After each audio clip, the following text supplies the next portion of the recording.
오전에 말씀드린 초대교회 스데반 집사가 2000년 교회사의 첫 순교자였다면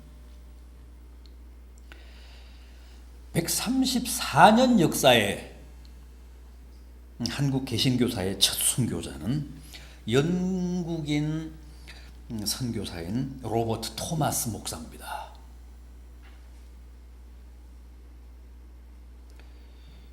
토마스 선교사는 지금 우리 한국 교회가 개신교의 기원으로 삼고 있는 1884년 알렌 선교사 입국보다 무려 18년이나 앞선 1866년에 중국에서 국내로 들어오다 평양 대동강변에서 조선 관군에게 잡혀 참수를 당합니다.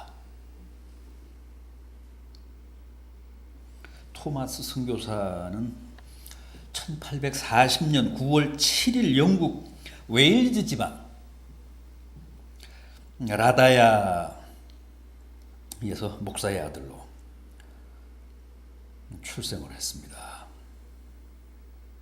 공부를 잘했습니다. 머리가 아주 수제였습니다. 옥스퍼드 대학 의과대학 장학생으로 모셔가려고 했는데 그걸 사양하고 1857년에서 1863년 5월까지 런던 대학 뉴칼리지에서 신학을 공부했습니다.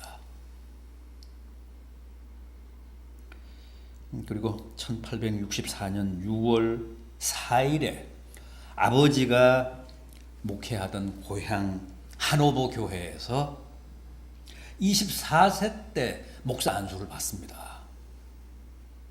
목사 안수 받기 1년 전에는 갑부인 잉글랜드 영주의 외동딸 캐롤라인과 결혼을 합니다.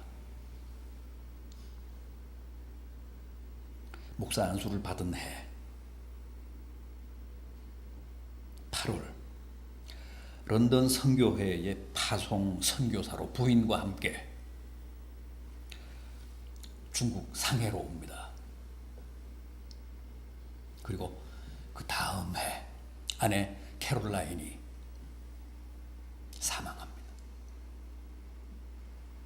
출산을 하다가 사산이 됐는데 결국 산모까지 목숨을 잃고 만 겁니다. 엎친 데 겹친 격으로 선임 선교사와의 관계도 중국에서 극도로 악화되어 결국은 본국의 선교본부에 사직서를 제출하고 1865년 1월에서 8월까지 청나라 해상세관의 통역관으로 근무를 합니다. 그런데 거기서 조선 상인 두 사람을 만나 결정적인 정보를 얻습니다. 지금 조선에는 5만 명 가량의 천주교 신자들이 있고 11명의 사제가 있다.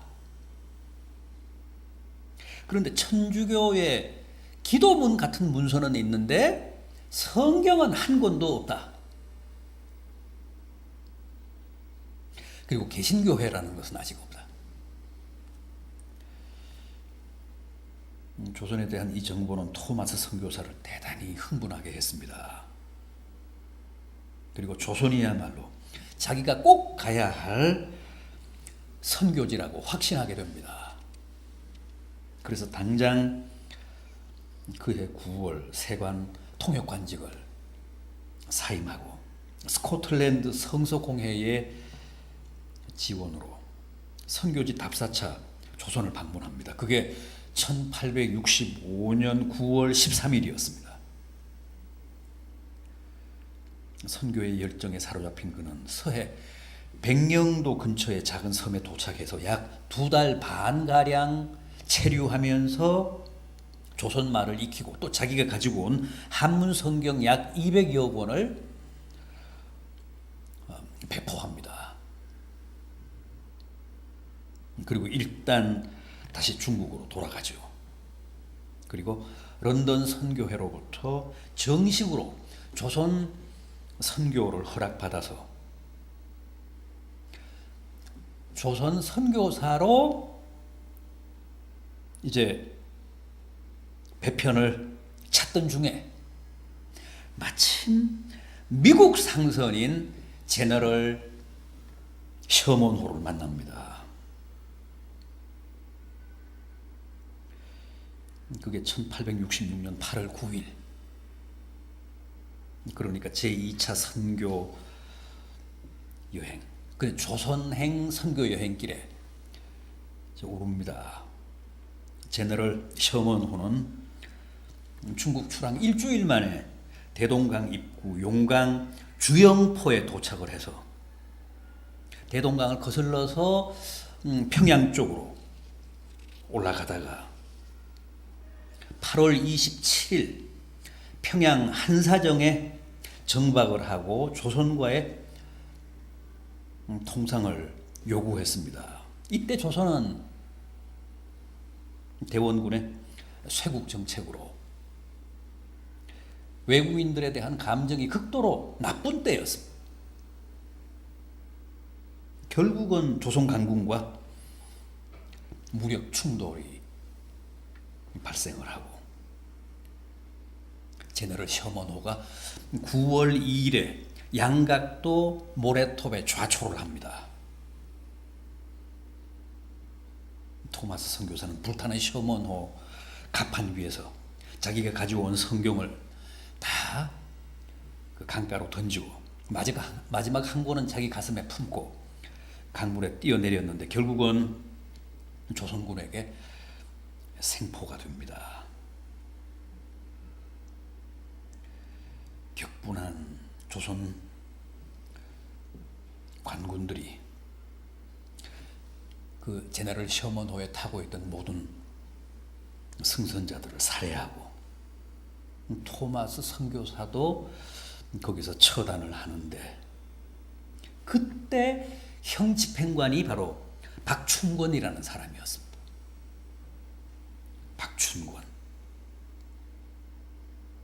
박춘권이 칼을 뽑자 토마스 선교사는 급히 자기 품에 품었던 성경책을 꺼내서 웃으며 그에게 건네고 그리고 두 손을 모아 마지막으로 기도를 올렸습니다. 그러자 박춘권이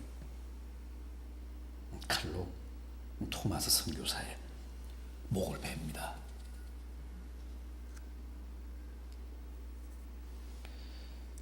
영국인이었던 토마스 선교사는 제대로 조선 땅을 밟아보지도 못한 채 꽃다운 27세의 나이로 그 대동강변에서 순교하고 맙니다.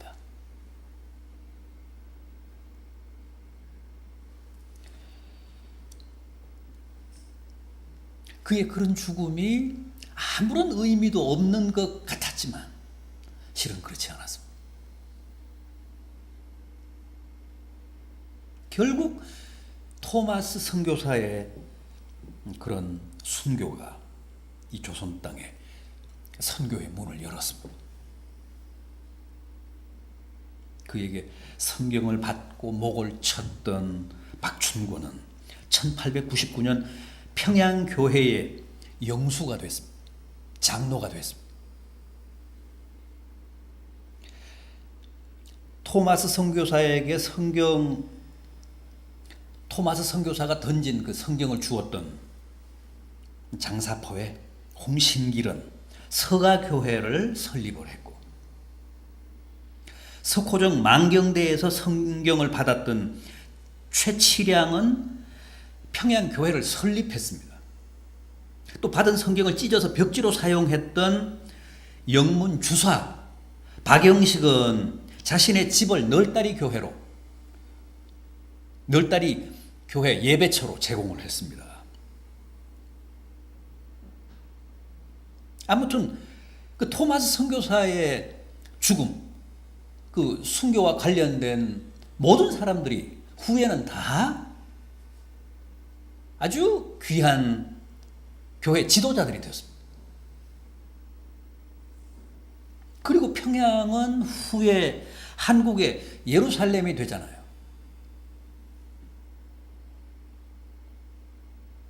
토마스 선교사의 그 순교의 피가 흐른 대동강물을 마신 많은 사람들이 그리 오래 가지 않아서 다 기독교 신자가 된 겁니다.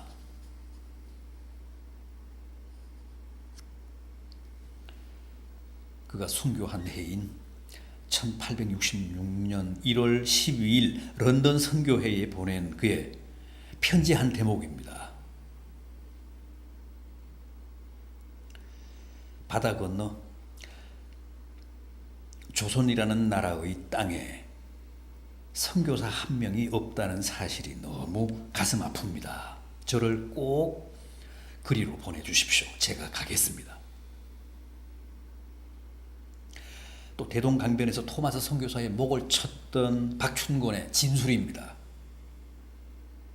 내가 여러 서양 사람을 죽이는 중에 한 사람은 지금 생각해도 이상한 느낌이 든다. 내가 그의 목을 배려할 때 그는 두 손을 마주 잡고 눈을 감은 채 무삼 말을 한 후 붉은 배를 입힌 책을 가지고 웃으며 나에게 받으라고 권했다. 내가 그를 죽이기는 하였으나 그 책을 받지 않을 수가 없어 받아왔노라. 관으로 돌아가서 나중에 그런 보고서를 썼습니다. 그런데 이 사람이 나중에 평양교회에 유명한 영수가 됐습니다. 장로가 됐습니다.